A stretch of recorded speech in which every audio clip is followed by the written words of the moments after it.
And welcome to the National Studio in Toronto. I'm Adrienne Arsenault. Well, it is election night for our American neighbors, 8 p.m. Eastern, 5 p.m. Pacific. The polls have already closed in dozens of states. So who will become the next president of the United States? Who will control the House, the Senate? How will this night go? Will it be just one night? Let's see how America votes.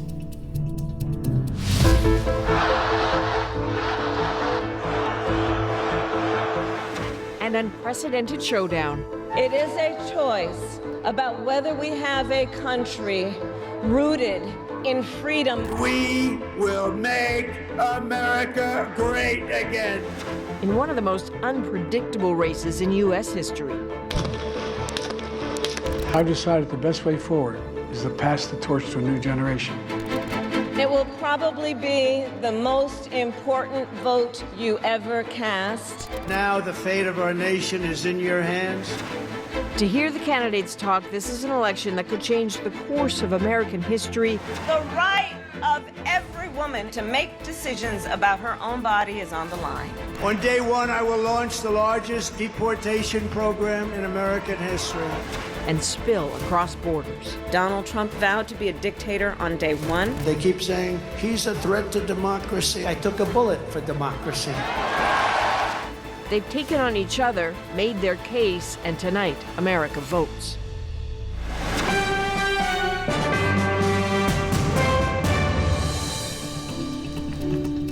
Well, months of campaigning come down to this. U.S. voters are now delivering their choice. It's already begun. Those numbers at the bottom of your screen, that is the count. That will offer the tally of how the race for presidency is playing out. Remember this number. You're going to hear it a lot tonight and then maybe not again for the next 4 years. 270 Electoral College votes. It's the magic number for a candidate to hit. It's not like a Canadian election where the numbers will sometimes rise and fall back down. As votes are counted, if they're on that board tonight at the bottom of your screen, it is because the candidate has won that state. So how's this going to go at our end? Rest assured, we have you covered here in studio with results and analysis for you all night, well into tomorrow morning, with our journalist right beside me here, Chief Political Correspondent Rosemary Barton, who not only has all of Ottawa's numbers in her phone, but she knows how to use them. Also been covering American elections forever, not quite as long as our senior Washington correspondent, Paul Hunter. I think you said earlier it was 1922 that was your 1924, 24. actually. 100 Even years. 100 years, Adrienne. Yeah, well done you. Also joining us right beside Paul, Democratic strategist Aisha Mills, who's deeply connected with the Harris campaign, and Kevin Sheridan, Republican strategist, working his contacts with the Trump team tonight. So thank you both for heading north. It must be very strange to be out of your home country, but we appreciate that you are.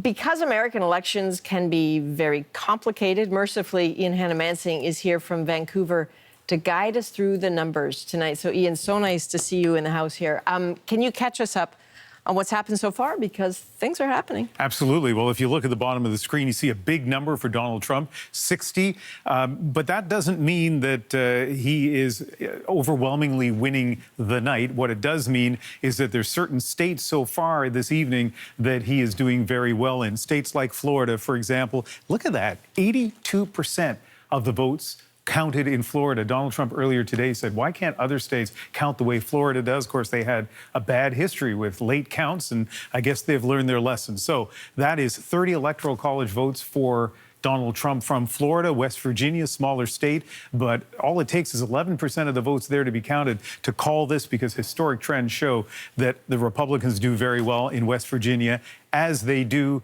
in Kentucky. 8 more electoral votes there. Okay. And of these 4 swing states, Donald Trump only leading in one right now, and we'll start with that one. Georgia, as you see, almost half of the votes counted. We will continue to tell you a lot, though. It depends on where those votes are coming from, what kind of votes they are, before we can say whether it gives us any sense of how the rest of the evening is going to go. Now, let's look at 3 other swing states, starting with North Carolina. And Kamala Harris remains in the lead there, but just 10% of the votes counted. Now, we go up to the blue wall, those 3 states that are essential, especially Pennsylvania, to both of the presidential candidates. But we'll start with Michigan here. Just 4% of the votes counted, but the first results, or maybe second time we've taken a look at Michigan. So don't read a lot into that number, but it's still an interesting number. She was the vice president. You know, it's interesting. Americans seem not to have chosen her as the candidate for change. Larry, despite your optimism, I'm going to have to end things there with you. I appreciate so much your time and your insight. I'll look forward to having further conversations as the Democrats reflect on things. But what I want to do is just say goodbye to Larry for now and thank you again, and bring you some breaking news, because we now have the tipping point moment for Donald Trump. CBC News is calling Donald Trump the winner of the state of Wisconsin, another of those 7 key battleground states. And there on the bottom of your screen, you see the number from Wisconsin. The 10 electoral college votes in Wisconsin takes him above the 270 electoral college vote threshold and takes him into the White House. Donald J. Trump will be the next U.S. president. He becomes the leader of the world's most powerful nation for a second time, 45 and now 47. He is the first former president in the modern era to be elected again after losing an election. That has not happened in almost 130 years. You have to go back to the presidencies of Grover Cleveland. Trump's return to the White House is marked by other firsts. He will be the first twice impeached president to be reelected. He will be the first president convicted in a criminal court and found liable in civil court. He is still facing a federal indictment and potential trial over allegations he tried to overturn the 2020 election. Now he has won the 2024 race, and he will be, as I mentioned, the 47th president of the United States, governing with a mandate from Americans voting for his promise of prosperity and deep tax cuts. That pledge could come with profound consequences for Canada. Trump says he'll bring in tariffs that could disrupt Canadian trade with the United States and Ottawa's relations with Washington. There are dark clouds, too, in Trump's vow to make America great again. He's vowing to stop illegal migrants with an unprecedented crackdown and deportation, saying he will begin rounding up millions of people on the first day of his presidency. In his speech early this morning, Trump says he will bring the country together, saying he will be united and will unite Americans of all background in common cause. Donald J. Trump, the 47th president of the United States, our chief correspondent, Adrian Arsenault, who brought us the exceptional special coverage all through those early morning hours, still up at 5:36 and with me at this moment, historic moment. Sum it up. Well, I mean, absolutely historic moment. Donald Trump did what he said he would do. You know, you went through the reasons why this is history, you know. Not since Grover Cleveland has a president become a president again, with a period in between where.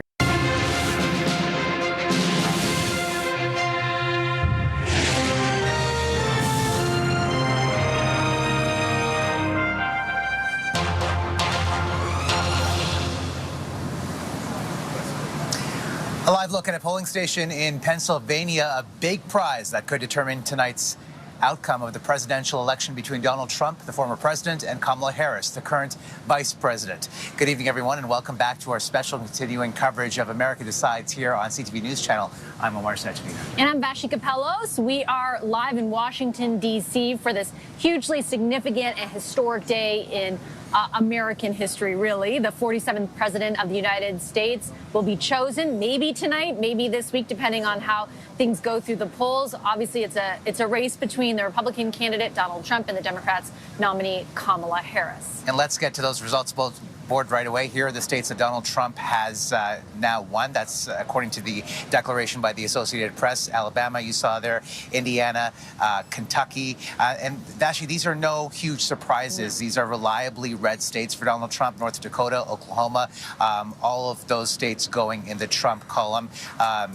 South Dakota, Tennessee, again, no massive surprises there. No, and Florida's a big one that I'm paying attention to. First of all, it's been reliably Republican for a number of years, but it did back in the day used to be something that was something that did go back and forth. Trump's vote is up there in Florida over 2020. If you look now at some of the Kamala Harris wins, Connecticut, Delaware, she's sitting at 61 electoral college votes when you tally up all the states that have gone her way so far, Maryland, Massachusetts, while the Republicans and Donald Trump sit in the win column for 107 electoral college votes. We're going through Rhode Island, Vermont, very small states. Again, like you were saying, no surprises. We're very much focused right now on any results that come in two places, Georgia and North Carolina, the first two of the 7 swing states we anticipate some sort of results in. And notably, those states are still too close to call. Pennsylvania, North Carolina, Georgia. Georgia had promised to count them quickly within 90 minutes, is what state officials were saying, within 90 minutes of polls closing. But again, those results have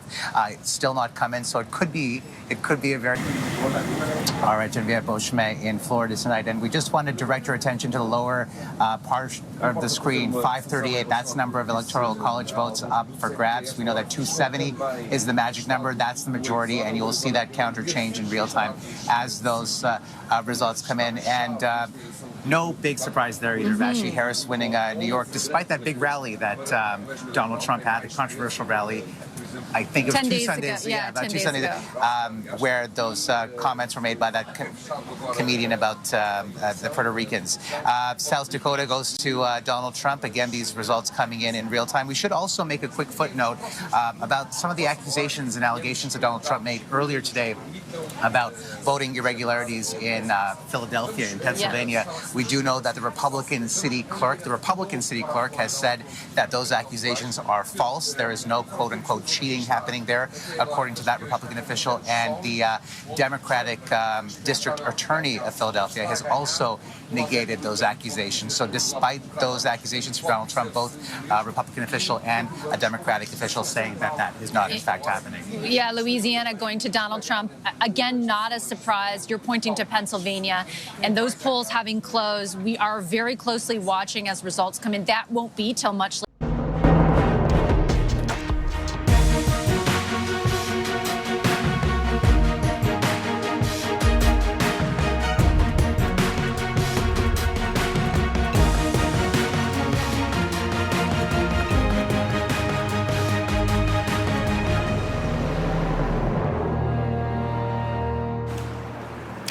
Good evening. You are watching Global News coverage of America Votes. Welcome to our viewers watching on BC One. I'm Donna Friesen. We're in Washington, D.C., overlooking the Capitol. That's where the results of this election will be certified in January.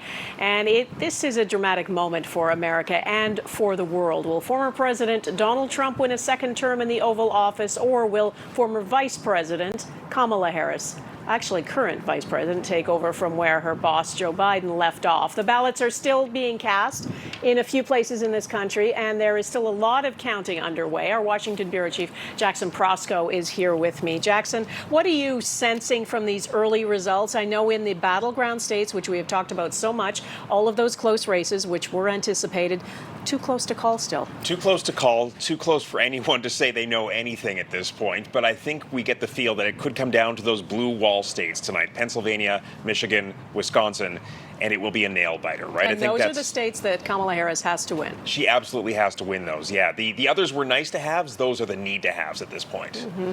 And, you know, she said last night at that rally, the last rally she had, that the momentum is with her. Cicchini is also here in Washington. And with the Canadian angle, Mercedes Stevenson is in Toronto. And Eric Sorensen is our numbers guy, our analyst, analyzing all the results and the trends as they come in. It's just after 10 p.m. Eastern now. Polls are closed in the majority of states. Voting still underway, though, on the West Coast and is in Alaska and Hawaii. Polls just closed in the battleground state of Nevada. It's a diverse state where the economic recovery post-COVID has been slow. The unemployment rate there is one of the highest in the country. Jackson, one thing I wanted to talk a little bit about is that if people wanted a change election, including, Democrats who were getting tired of Joe Biden, let's face it, Eric Sorensen is watching the results come in. We're waiting for those calls in those critical states. Eric, what are you seeing? Well, of course, the polls, as you just mentioned, closed at 10 o'clock in a few more states, and it's these western states, and one of them, Utah, has already been called. This is in the last 18 elections, 17 times they've gone for the Republicans. Only when Lyndon Johnson won in 1964 in that sweep after the assassination of Kennedy did the Democrats once win in Utah. So this is no surprise. You can see that Nevada now, the polls have closed there, so we don't have any results there yet, but we'll be looking at Nevada because that's the one more of the 7 battleground states to talk about. We want to go back east, however, and look at what's happening, say, in Georgia, first of all, because this is where we have a lot of votes now have been tabulated in Georgia. So let's see what it says so far. At the moment, it is a pretty substantial lead by Trump when you consider that we're about 80% along the way here when it comes to the polls reporting. That says polls reporting only 39, but about 80% of the votes have been counted. And you can see that there are well over 4 million votes cast so far. Trump is up by about 5 points. Again, I remind you that Trump was up by a substantial amount, by about 8-9 points at around 10 or 11 o'clock at night Eastern time 4 years ago in Georgia, and it would be about 2 weeks later that Joe Biden would come back and just nip him when the final votes came in. But for the moment, he is winning there. Now, in North Carolina, Donald Trump also has a 4-point lead. Now, this is a bit of the reverse of where things were 4 years ago. Biden held a lead of about 2 points for much of the evening. So this, for the moment, you'd have to say is trending in Trump's favor with about a 4-point lead over Kamala Harris. And we want to go north then, because if she's going to trail in those, it's going to be very important for her to hold those blue wall states. And Wisconsin is the one that seems so close right now. For the moment, Trump is ahead with 28,000 votes. That puts him ahead by about 2 points. 28,000, again, not very different from what he won by in 2016, and not so different from what he won by or what Biden won by in 2020. So let's look at that little spit of land up there on the west that just pokes out into. Ce soir, la planète attend le verdict des Américains au terme de la campagne la plus folle, la plus imprévisible de l'histoire des États-Unis.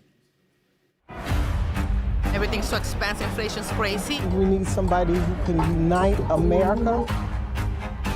Joe Biden is a great threat. Sure, he is a stable genius, this guy. We finally beat Medicare. I don't think he knows what he said. I don't think that it's appropriate that he continues running. The best way forward is to pass the torch. We have an election to win. Donald Trump intends to cut Social Security and Medicare. I'm Red Kamala. She's a Marxist. He's going down!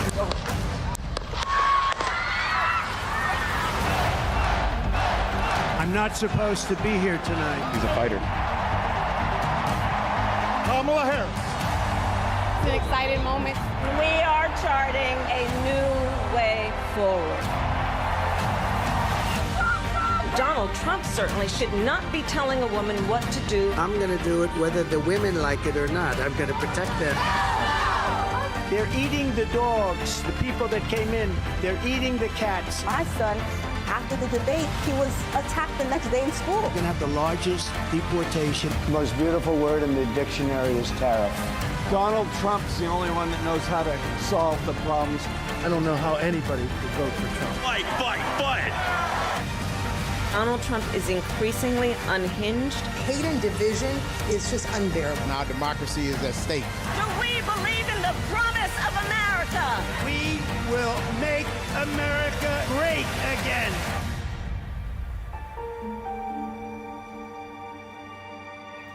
Mesdames et messieurs, bonsoir. Ce soir, après une campagne totalement hors norme, le temps est comme suspendu.